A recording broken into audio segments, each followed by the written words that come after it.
Il faisait froid ce matin-là. Pas le genre de froid qui pince les joues et fait sourire les enfants devant une fenêtre embuée. Non. C'était le genre de froid qui s'installe dans les os d'un homme de 78 ans, quand il réalise qu'il est seul, complètement seul. La chambre sentait le désinfectant et le plastique. Les murs étaient le blanc, d'un blanc si propre, si vide, qu'il faisait mal aux yeux. Une petite fenêtre donnait sur un parking. Pas un jardin, pas un arbre, un parking. Et dans ce lit étroit, avec un drap trop fin pour l'hiver, se trouvait Marcel Fontaine. Un homme qui, 40 ans plus tôt, avait construit de ses propres mains l'une des entreprises de construction les plus respectées du nord de la France. Un homme qui avait travaillé 6 jours sur 7 pendant 30 ans pour offrir à ses enfants tout ce qu'ils n'avaient jamais eu. Un homme qui avait hypothéqué sa maison, sacrifié ses vacances, renoncé à ses rêves pour qu'eux puissent avoir les leurs. Et aujourd'hui, Marcel Fontaine était dans un EHPAD de 2e catégorie à 45 km de chez lui. Ses affaires, dans des cartons qu'on avait entassés dans une cave. Sa maison, vendue en son absence, sans son accord. Son compte bancaire, bloqué. Son nom sur l'entreprise, effacé. Et ses 3 enfants. Ils étaient en train de signer des documents, de partager, de se répartir, de s'organiser, comme si leur père était déjà mort. Mais Marcel Fontaine n'était pas mort. Et il avait un secret qu'il gardait depuis 10 ans. Un secret que personne dans cette famille ne connaissait, personne, sauf un seul homme, le fils que tout le monde avait toujours ignoré. Restez avec moi, parce que cette histoire, vous allez vouloir l'entendre jusqu'au bout. Pour comprendre ce qui s'est passé, il faut remonter, loin, très loin. À une époque où Marcel Fontaine n'était encore qu'un jeune homme maigre, les mains couvertes de cloques, qui travaillait sur des chantiers dès l'âge de 16 ans. Marcel était né à Arras, dans une famille modeste. Son père était ouvrier dans une usine textile. Sa mère faisait des ménages chez les bourgeois du quartier. Ils n'étaient pas pauvres au sens dramatique du terme, mais ils comptaient chaque franc. Et Marcel avait appris très tôt que dans la vie, personne ne vous donne rien. Que tout ce qu'on possède, on doit le mériter, le construire, souvent à la sueur de son front. À 22 ans, il rencontre Geneviève, une femme douce, intelligente, avec un rire qui illuminait les pièces sombres. Elle venait d'une famille à peine plus aisée que la sienne, mais elle avait cette manière d'être, cette élégance naturelle, cette foi dans l'avenir, qui avait immédiatement séduit Marcel. Ils se marient l'année suivante. Et très vite, les enfants arrivent. D'abord Frédéric, l'aîné, sérieux, ambitieux, avec quelque chose dans le regard qui ressemblait déjà à de la détermination. Puis Sophie, la cadette, vive, charmante, qui savait exactement comment faire fondre son père avec un simple sourire. Et enfin, Théo, le dernier, celui qui est arrivé un peu par surprise, presque 7 ans après Sophie. Celui que Marcel regardait parfois avec une douceur différente, pas plus d'amour mais peut-être plus de temps. Parce qu'à ce moment-là, Marcel avait déjà un peu plus de moyens, un peu plus de recul, un peu plus de sagesse. Théo avait les yeux de sa mère et la patience de son grand-père maternel, un homme qui, disait-on, pouvait réparer n'importe quoi avec 3 bouts de ficelle et beaucoup de silence. Mais je vous parle de la famille trop vite. Parce qu'avant de parler des enfants, il faut parler de ce que Marcel avait construit.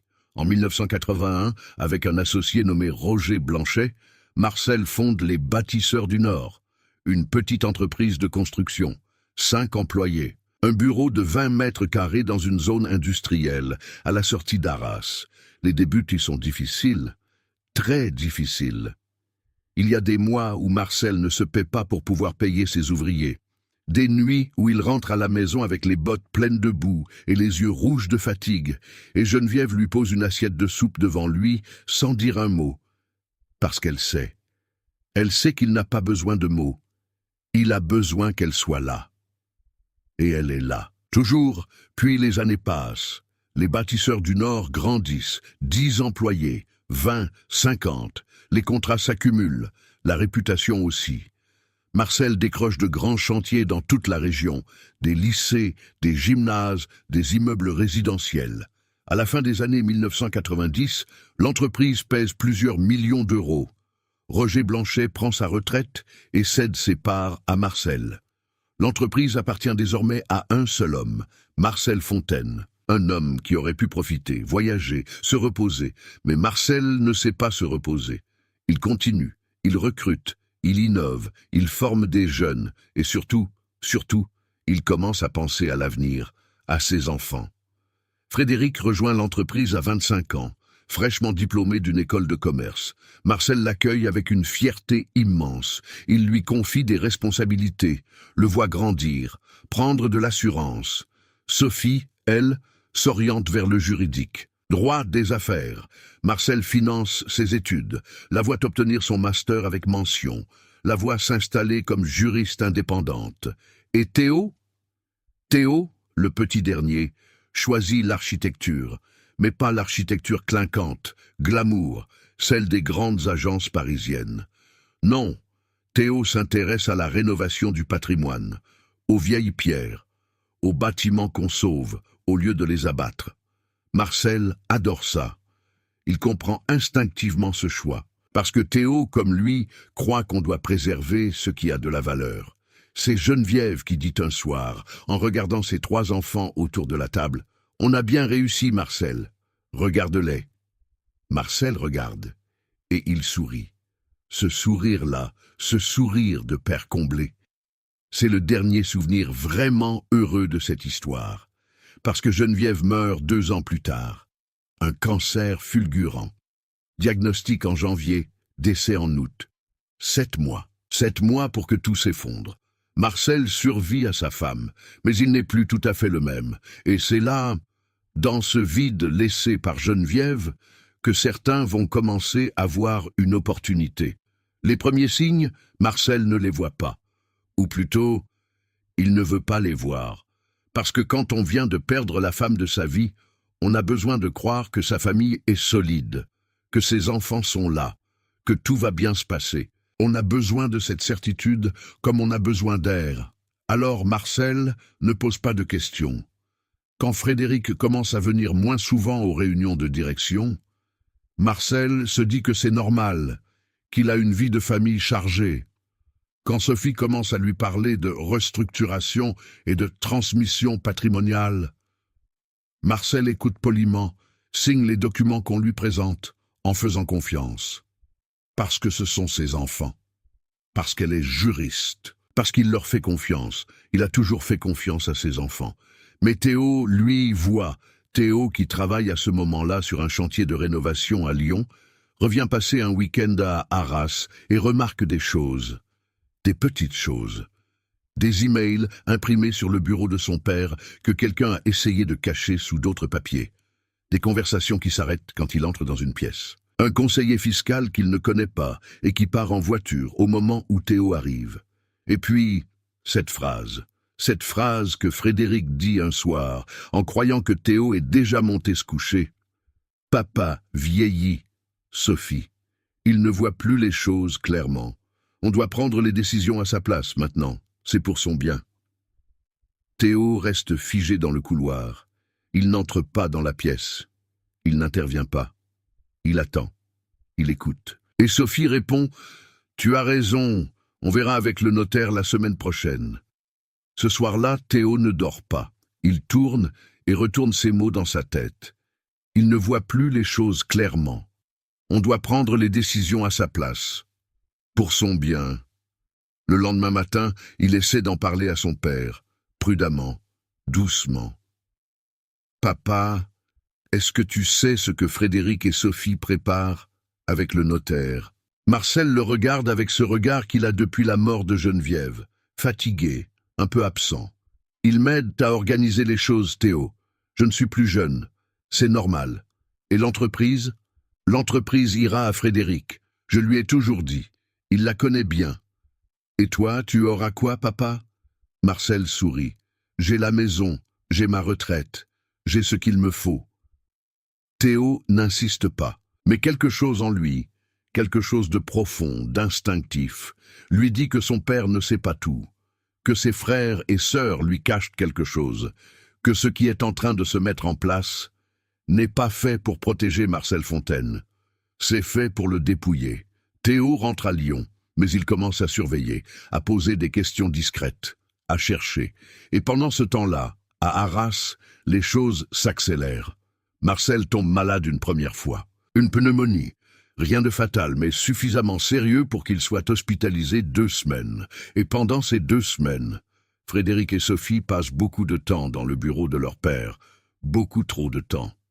Marcel Fontaine sort de l'hôpital un jeudi d'octobre. Il rentre chez lui, sa maison, celle qu'il a construite il y a 30 ans pour Geneviève, la maison où ses enfants ont grandi, où ils ont fêté Noël, où ils ont ri, pleuré, appris à vivre. Frédéric l'accueille à la porte. Il a l'air préoccupé, comme quelqu'un qui a quelque chose à dire mais qui cherche le bon moment. « Papa, on a besoin de te parler. » Sophie est dans le salon, assise droite, les mains croisées sur les genoux, avec ce visage qu'elle a quand elle est en mode professionnel. Marcel s'assoit et Frédéric commence. « Papa, on est inquiet pour toi. Ta santé se dégrade. Tu as été hospitalisé 2 semaines. Et on a parlé avec ton médecin. » « Mon médecin ? Il nous a dit que tu aurais besoin d'une surveillance médicale permanente, que vivre seul ici, c'est dangereux. » Marcel fronce les sourcils. « Je ne suis pas invalide, Frédéric. J'ai eu une pneumonie. »« Papa !» C'est Sophie qui prend la parole. Sa voix est douce, très douce, le genre de douceur qui prépare quelque chose de dur. « On a trouvé un endroit magnifique, un établissement avec une équipe médicale formidable, un jardin des activités des gens de ton âge, un EHPAD. On préfère dire une résidence médicalisée. » Marcel les regarde, l'un après l'autre, et il voit. Pour la première fois, il voit vraiment. Et la maison ? Silence. La maison, papa. On a pensé que la vendre serait plus raisonnable. Les charges sont importantes, l'entretien, et l'argent de la vente permettra de financer ta résidence pendant de nombreuses années. Marcel se lève. C'est la maison de votre mère. Papa, c'est la maison de votre mère. Sa voix se brise légèrement sur ces mots. Pas de faiblesse, non. C'est quelque chose d'autre. Quelque chose entre la douleur et la colère.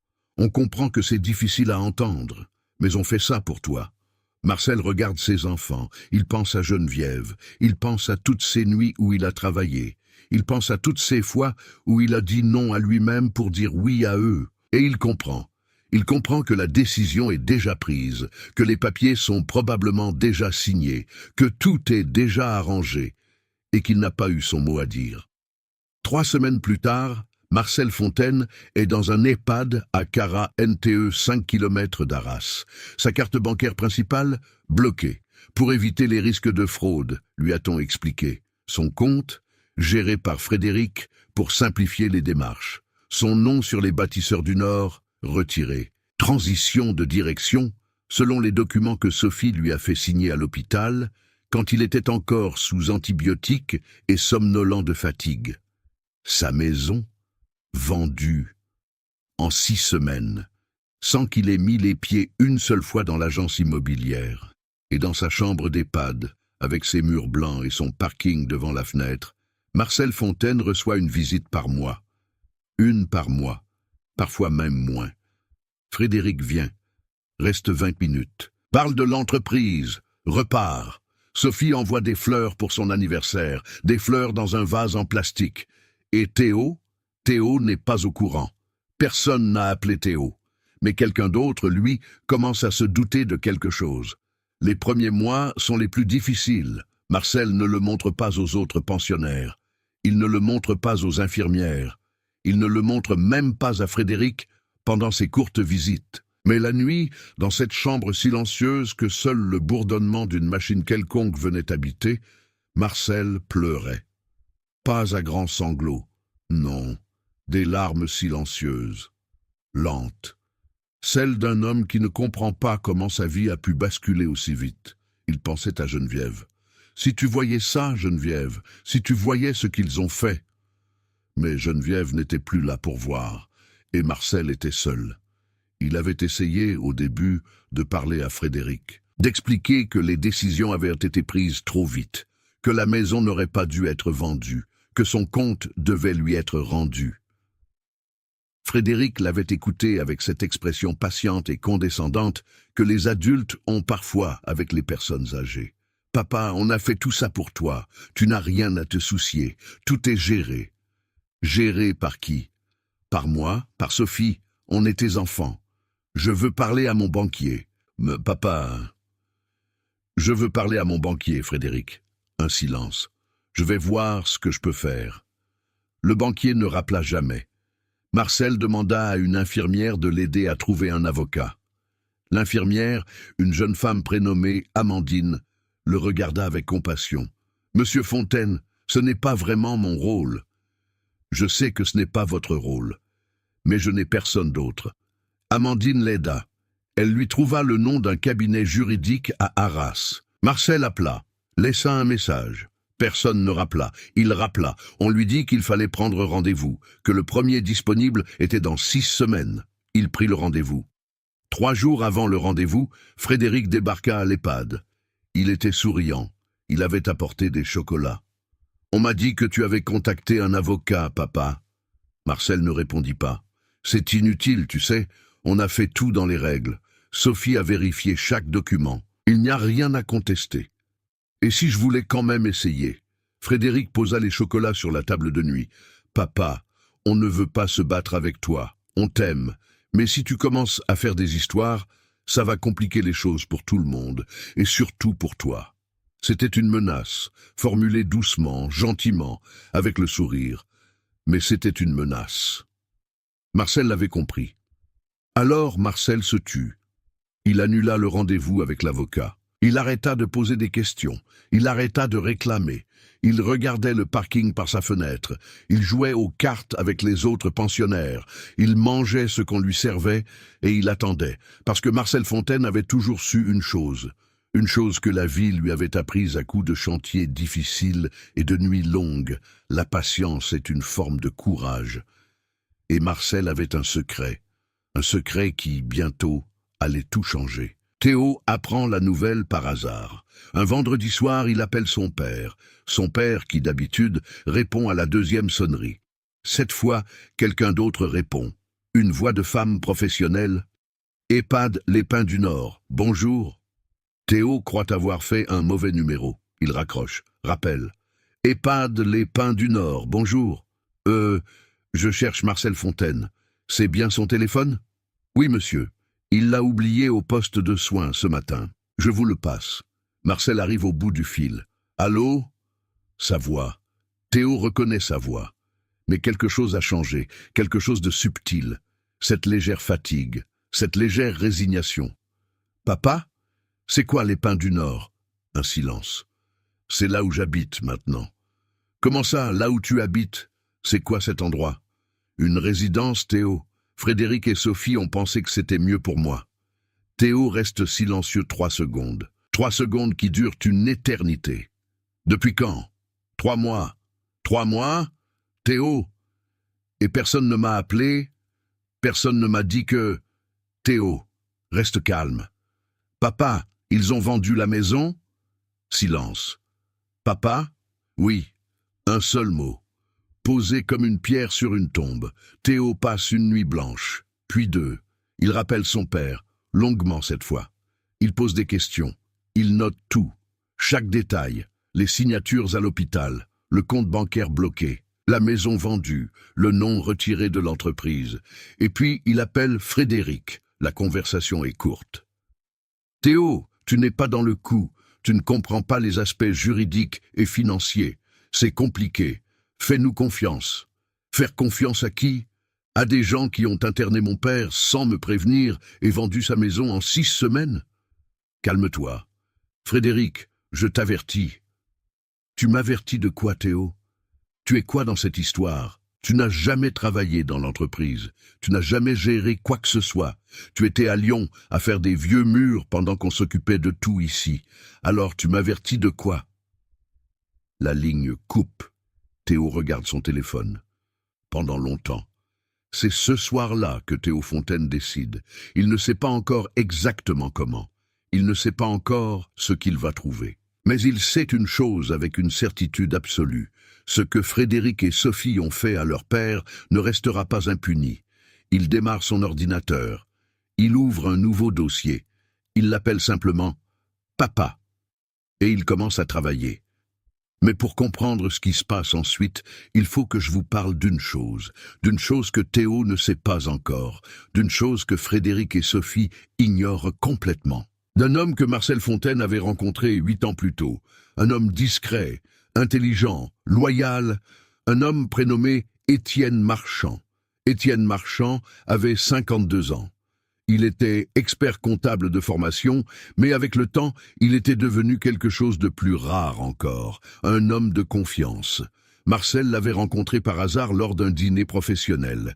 Ils avaient parlé toute la soirée, de construction, de transmission d'entreprise, de la difficulté d'être chef d'entreprise quand on vieillit. Et Marcel lui avait dit quelque chose, ce soir-là, que personne d'autre n'avait entendu. « J'ai peur de ce que mes enfants feront de ce que j'ai construit quand je ne serai plus là pour les surveiller. » Étienne l'avait regardé sans jugement. « Alors préparez-vous, pas pour l'après, pour le pendant. » Cette phrase avait changé tout. Au cours des 2 années suivantes, Marcel Fontaine et Étienne Marchand avaient travaillé en silence, discrètement, méthodiquement. Ils avaient monté une structure juridique complexe mais parfaitement légale. Une holding, des parts sociales, des protections notariées, et au cœur de cette structure, une donation faite à Théo, non pas de biens, non pas d'argent directement, mais de parts, des parts minoritaires dans la holding qui contrôlait les bâtisseurs du Nord, des parts suffisantes, associées à certaines clauses rédigées avec une précision chirurgicale par un notaire de confiance à Paris, pour tout bloquer, pour tout récupérer, le jour venu. Marcel n'avait jamais dit à Théo, pas parce qu'il ne lui faisait pas confiance, mais parce qu'il voulait que ce soit Étienne qui lui explique, au bon moment, avec tous les documents, avec toutes les preuves. Ce moment était arrivé. Théo arrive à Arras un lundi matin. Il n'a prévenu ni Frédéric ni Sophie. Il va directement à l'EHPAD. Il retrouve son père dans la salle commune, assis près d'une fenêtre, en train de lire un journal vieux de 2 jours. Quand Marcel lève les yeux et voit Théo debout dans l'encadrement de la porte, quelque chose se passe sur son visage. Quelque chose que les infirmières n'avaient pas vu depuis longtemps. La vie revient. Pas d'un coup, pas théâtralement, doucement, comme une lumière qu'on rallume après une longue coupure de courant. « Théo, papa !» Il reste comme ça un instant. Et puis Théo s'assoit à côté de lui, et Marcel lui dit une phrase. Juste une, qu'il a dû garder pendant des mois. « J'attendais que tu viennes. » Il parle pendant 3 heures. Marcel raconte tout, dans l'ordre, dans le détail. Les documents signés à l'hôpital, la réunion dans le salon, la maison vendue, le compte bloqué, l'avocat qu'il avait essayé de contacter, la menace de Frédéric avec les chocolats. Théo écoute, il prend des notes. Il ne dit pas un mot de colère, pas un mot de précipitation, parce que Théo a compris en une nuit ce que son père lui enseignait depuis 40 ans sans le dire. La patience est une forme de courage. À la fin, Marcel regarde Théo et dit « Il faut que tu appelles un homme. Il s'appelle Étienne Marchand. » Théo appelle Étienne Marchand le soir même. La voix au bout du fil est calme, posée, précise. « Monsieur Fontaine, je savais que vous appelleriez un jour. Votre père m'avait dit que quand les choses se mettraient en mouvement, ce serait vous qui appelleriez, pas les 2 autres. » Qu'est-ce que vous voulez dire? Je veux dire que votre père a pris ses dispositions, il y a longtemps, et vous faites partie de ces dispositions. Quoi? Je vous suggère qu'on se rencontre. Demain. Mon cabinet, à Paris. Apportez une pièce d'identité et tout ce que vous avez collecté jusqu'ici sur les mouvements de vos frères et sœurs. Le lendemain, Théo est à Paris. Le cabinet d'Étienne Marchand se trouve dans le 8e arrondissement. Un immeuble haussmannien, un bureau sobrement décoré, des étagères de classeurs bien rangées. Étienne Marchand est un homme de taille moyenne, avec des lunettes à monture fine et des mains qui donnent confiance. Des mains qui ont signé beaucoup de documents importants et n'ont jamais tremblé. Il pose sur la table un dossier épais, très épais. Votre père et moi avons commencé à travailler ensemble il y a 8 ans, peu après le décès de votre mère. Il avait peur, pas de mourir, peur de ce qui arriverait avant. Théo regarde le dossier. Il y a là-dedans les statuts d'une holding créée il y a 6 ans. La holding Fontaine Patrimoine SAS. Elle détient 65% des parts des bâtisseurs du Nord. Et dans cette holding, votre père vous a fait une donation de parts il y a 3 ans. 22% des parts de la holding. Acte notarié, parfaitement légal, parfaitement irréversible. Théo ne comprend pas encore tout, mais quelque chose commence à s'éclairer. Ces parts suffisent. Étienne Marchand sourit légèrement. Seul? Non, mais associés à la clause de blocage que votre père a intégrée au statut de la holding? Oui, absolument. Quelle clause? La clause qui dit que toute décision majeure concernant la holding, y compris la cession de parts, la modification de la direction ou la liquidation d'actifs, nécessite l'accord unanime de tous les associés. Silence. Tous les associés, dont moi, dont vous. Théo reste immobile. Puis il dit très lentement, « Ils ne peuvent rien faire sans mon accord. Rien, absolument rien. Tous les actes de Frédéric depuis 6 mois, les cessions de parts, la modification des statuts, la mise sous tutelle des actifs, sont soit illégaux, soit invalides, parce qu'ils ont agi comme si cette holding n'existait pas, comme si vous n'existiez pas. Et la maison ?» Étienne ouvre une autre section du dossier. La maison de vos parents appartenait à votre père à titre personnel, mais elle avait été mise en garantie d'un prêt accordé à la holding. Ce prêt a été remboursé il y a 4 ans. La garantie aurait dû être levée. Elle ne l'a pas été officiellement. Ce qui crée une irrégularité dans la procédure de vente. Une irrégularité suffisante pour contester la vente? Avec un bon avocat, oui. Théo sort du cabinet d'Étienne Marchand à 17h30. Il s'assoit sur un banc devant l'immeuble. Il fait froid. Il y a des pigeons sur le trottoir. Théo regarde le ciel gris de Paris. Et il pense à son père, seul dans sa chambre blanche, avec son parking sous la fenêtre. Et pour la première fois depuis des semaines, il se dit que tout n'est peut-être pas perdu. Les semaines qui suivent sont denses. Théo travaille comme il n'a jamais travaillé. Il engage un avocat spécialisé en droit des sociétés et en protection des personnes vulnérables, Isabelle Rivière, 45 ans, connue pour avoir remporté des affaires que personne ne croyait gagnables. Elle parcourt le dossier en une nuit. Le lendemain matin, elle appelle Théo à 7h. « Où avez-vous trouvé Étienne Marchand ?»« C'est mon père qui l'a trouvé. Votre père est un homme remarquable. Ce dossier est exceptionnellement bien construit. Qu'est-ce qu'on peut faire? Beaucoup. Mais il faut aller vite, parce que si votre frère et votre sœur comprennent ce qui se passe, ils vont essayer de consolider leur position. » Théo et Rivière établissent une stratégie en 3 axes. Premier axe, annulation des actes signés à l'hôpital. Marcel avait signé plusieurs documents pendant son hospitalisation, notamment la délégation de gestion de son compte et un document transférant la présidence opérationnelle des bâtisseurs du Nord à Frédéric. Ces documents ont été signés par un homme de 78 ans, sous antibiotiques, dans un état de faiblesse médicalement documenté, sans avocat présent, sans délai de réflexion. Un juge regardera ça de très près. Deuxième axe, blocage de toute opération sur la holding.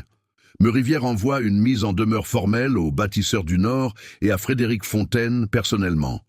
Elle notifie l'existence de la holding Fontaine Patrimoine SAS et des parts de Théo. Elle exige la suspension immédiate de toute décision d'entreprise. Troisième axe, contestation de la vente de la maison. Un expert en droit immobilier est mandaté pour analyser l'irrégularité de la garantie non levée. La réaction de Frédéric est immédiate. Il appelle Théo. « C'est quoi ce bordel? Tu as envoyé une mise en demeure à mon entreprise ?»« À notre entreprise, Frédéric. »« Théo, tu ne sais pas ce que tu fais. Tu vas tout détruire. »« Je ne vais rien détruire. Je vais juste récupérer ce qui appartient à papa. Papa est vieux. Papa est malade. Papa ne peut plus gérer quoi que ce soit. Papa a 78 ans, il n'est pas sous tutelle judiciaire, il n'a jamais été déclaré incapable par un médecin, et il n'a jamais autorisé que ses droits soient bafoués de cette façon. Alors oui, Frédéric, j'ai envoyé une mise en demeure. Un silence. Tu vas le regretter. Non, c'est toi qui vas le regretter. Sophie essaie une autre approche. Elle appelle Théo le lendemain. Sa voix est douce, presque suppliante. Théo, on peut en parler? En famille? Sans avocat? Sophie, tu as signé des documents pour vendre la maison de papa sans me prévenir. Tu as bloqué son compte. Tu as fait retirer son nom de l'entreprise. Et maintenant tu veux qu'on parle en famille? On a fait des erreurs. On reconnaît ça. Mais si tu vas jusqu'au bout, ça va faire du mal à tout le monde. À papa aussi. Ce qui fait du mal à papa, c'est d'être dans cette chambre blanche à regarder un parking. Ce qui fait du mal à papa, c'est de ne plus avoir accès à son argent. Ce qui fait du mal à papa, c'est vous deux. Silence. Théo. Au revoir, Sophie. Le tribunal de commerce d'Arras est saisi. Meurivière dépose une requête en annulation des actes de cession. Elle joint les statuts de la holding, les actes notariés, les preuves de l'état de faiblesse de Marcel au moment des signatures. 3 semaines plus tard, le juge ordonne la suspension provisoire de toute décision concernant les bâtisseurs du Nord. Frédéric, en lisant l'ordonnance, perd pour la première fois son calme légendaire.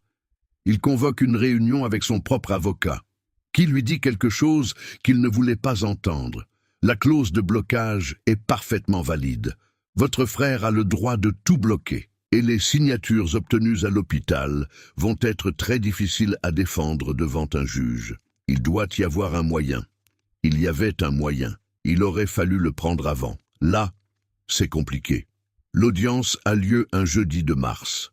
Dans la salle, il y a Frédéric et Sophie d'un côté avec leur avocat, de l'autre, Théo, Étienne Marchand et Meurivière. Et au bout de la table, Marcel Fontaine, assis, droit, habillé d'un costume gris qu'il n'avait plus porté depuis des années, les mains posées sur la table, le regard clair.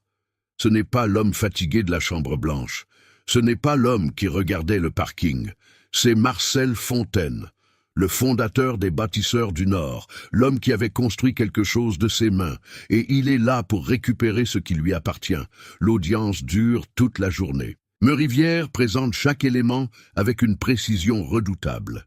Elle montre les statuts de la holding, les actes notariés de la donation à Théo, les preuves de l'état médical de Marcel au moment des signatures. Elle présente le rapport médical d'un gériatre indépendant qui conclut que Marcel Fontaine, au moment de son hospitalisation, présentait des capacités cognitives normales pour son âge, mais était dans un état de vulnérabilité physique et émotionnelle manifeste, rendant tout acte contractuel de cette période sujet à contestation. Elle présente les relevés bancaires montrant que le compte de Marcel avait été vidé de manière progressive depuis son entrée à l'EHPAD. Elle présente les communications internes des bâtisseurs du Nord, dans lesquelles Frédéric se présente comme propriétaire et dirigeant unique, alors que la holding et ses clauses rendaient cela juridiquement impossible. L'avocat de Frédéric et Sophie essaie de contre-attaquer. Il parle de la bonne intention de ses clients, de leur souci de protéger leur père, de la complexité de la situation familiale. Le juge l'écoute, lui pose une question simple. « Maître, pourriez-vous m'expliquer pourquoi, si l'intention était de protéger M. Marcel Fontaine, celui-ci a été privé de l'accès à son compte bancaire personnel, sans aucune ordonnance judiciaire de protection et sans qu'aucun tuteur légal ne soit désigné ?» Silence. « Et pourriez-vous m'expliquer pourquoi la vente de sa résidence principale a été réalisée sans que le principal intéressé soit présent à aucun rendez-vous notarial ?» Nouveau silence. L'avocat dit qu'il allait vérifier les circonstances exactes, ce qui, dans le langage judiciaire, signifie qu'il n'a pas de réponse. Le juge rend son délibéré. Annulation des actes de cession signés à l'hôpital. Nullité de la nomination de Frédéric comme dirigeant unique des bâtisseurs du Nord. Blocage de tous les actifs de la holding jusqu'à résolution complète du litige. Ouverture d'une enquête pour abus de faiblesse. Et une dernière décision. Marcel Fontaine retrouve l'accès à son compte bancaire personnel, immédiatement. La salle est silencieuse. Frédéric est blanc. Sophie a les yeux brillants, pas d'émotion, de peur. Marcel, lui, ne dit rien. Il regarde ses mains sur la table, ses mains qui ont porté des briques, signé des contrats, tenu la main de Geneviève le dernier soir. Et puis il lève les yeux, et il regarde Théo, Théo qui n'a pas bougé, qui est assis droit, avec ce calme qu'il tient peut-être de sa mère. Marcel dit, très doucement, « Merci, mon fils. » 3 mois après l'audience, les choses ont changé. Pas d'un coup. Pas comme dans les films où tout se règle en 5 minutes. Non. Lentement. Douloureusement. Honnêtement. L'enquête pour abus de faiblesse aboutit à des convocations en garde à vue pour Frédéric et Sophie. Ils ne seront pas emprisonnés. Les actes, bien que condamnables, ne remplissent pas les critères les plus sévères de la loi. Mais ils font l'objet d'une interdiction temporaire de gérer une entreprise. Frédéric perd la direction opérationnelle des Bâtisseurs du Nord. Un administrateur judiciaire est nommé pour gérer l'entreprise pendant la période de litige, et Meurivière, en parallèle, attaque la vente de la maison. La procédure est longue, elle prend 10 mois. Mais au bout de ces 10 mois, la vente est annulée. La maison de Marcel et Geneviève revient à Marcel Fontaine. Ce jour-là, Théo conduit son père jusque devant la maison. Il reste dans la voiture un moment. Marcel regarde la façade. Le jardin un peu en désordre. Ça fait plus d'1 an que personne n'en a pris soin, mais la structure est là, solide, comme Marcel l'avait voulu. « Elle a l'air bien, » dit Marcel. « Elle t'a attendu, » dit Théo. Marcel descend de la voiture. Il marche jusqu'à la porte d'entrée. Il sort la clé de sa poche, la clé qu'il avait gardée sur lui pendant toutes ces semaines à l'EHPAD, comme un talisman, comme une promesse, et il ouvre la porte. Il reste dans l'encadrement. L'intérieur sans le renfermer. Il faudra aérer, nettoyer, remettre des photos sur les murs. Mais c'est sa maison, sa maison. Marcel pose la main sur le chambranle. Et pour la première fois depuis très longtemps, il pleure. Pas de tristesse, de soulagement. Frédéric et Sophie essaient séparément de contacter leur père. Frédéric envoie un courrier, formel, presque juridique dans sa formulation, où il dit qu'il regrette les erreurs commises et espère qu'une discussion sera possible. Sophie appelle Théo, pas Marcel directement, Théo. Est-ce qu'il accepterait de me voir? Théo répond, je lui transmettrai. C'est à lui de décider. Marcel reçoit le message de Sophie. Il reste silencieux un long moment. Puis dit, « Dis-lui que je ne suis pas prêt, peut-être un jour, mais pas maintenant. » Ce « peut-être un jour » dit beaucoup sur Marcel Fontaine. Ce n'est pas la porte fermée à jamais. Ce n'est pas non plus la réconciliation facile, le pardon rapide, la paix de façade. C'est la vérité, l'honnêteté d'un homme qui a été blessé profondément et qui a besoin de temps. Le vrai temps, pas le temps des films, le temps de la vraie vie. Marcel quitte l'EHPAD officiellement en juin. Amandine, l'infirmière qui l'avait aidé à trouver un avocat, lui offre un pot de départ. « On va s'ennuyer sans vous, monsieur Fontaine. »« Vous vous remettrez, » dit Marcel avec un sourire. Elle rit. Et dans ce rire, dans cette petite scène ordinaire, il y a quelque chose d'immense. La dignité retrouvée d'un homme. Étienne Marchand vient dîner chez Marcel un soir de juillet. Théo est là aussi. Il mange sur la terrasse. Le jardin a été remis en ordre. Des herbes poussent dans des pots en terre cuite que Geneviève avait achetés il y a longtemps. Marcel sort une bouteille de vin qu'il gardait depuis 2008. « Je la gardais pour une grande occasion, » dit-il. « Et c'en est une ?» demande Étienne. Marcel regarde le jardin. Il regarde Théo. Il regarde ses mains. « Oui, » dit-il simplement. Il trinque, en silence. Le genre de silence qui n'est pas vide. Le genre de silence qui est plein. Vous savez, on a tous dans notre entourage un Marcel Fontaine, un parent, un grand-parent, un ami de longue date, quelqu'un qui a travaillé toute sa vie, qui a tout donné, qui a tout construit, et qui, à l'âge où il devrait enfin souffler, se retrouve vulnérable. Pas à cause de la maladie, pas à cause de la vieillesse, à cause de ceux en qui il avait mis toute sa confiance. Cette histoire n'est pas exceptionnelle. C'est là qui est effrayant. Chaque année, des milliers de personnes âgées en France subissent ce qu'on appelle l'abus de faiblesse. Des biens spoliés, des comptes vidés, des maisons vendues, des signatures arrachées, souvent par des inconnus. Mais parfois, et c'est là que ça fait le plus mal, parfois par la famille. Ce que Marcel avait compris avant tout le monde, c'est qu'aimer ses enfants ne signifie pas leur faire confiance aveuglément. c'est leur laisser un héritage bien protégé. C'est s'entourer de personnes compétentes et loyales. C'est préparer l'avenir, non pas dans la naïveté, mais dans la lucidité.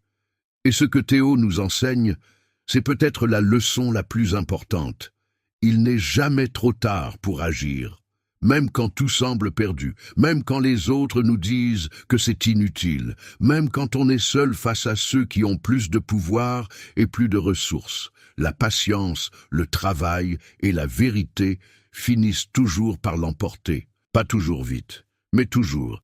Si cette histoire vous a touché, si vous connaissez quelqu'un qui traverse une situation similaire, si vous pensez à un parent qui mérite mieux que ce qu'il reçoit, alors partagez cette vidéo. Pas pour nous, pour eux. Parce que peut-être que quelqu'un qui en a besoin va la voir. Peut-être que quelqu'un qui hésitait à agir va enfin comprendre qu'il peut le faire. Peut-être que quelqu'un qui regardait le parking depuis sa fenêtre va réaliser que quelqu'un, quelque part, se bat pour lui. Laissez-nous un commentaire. Dites-nous ce que vous avez ressenti. Dites-nous si vous connaissez une histoire similaire.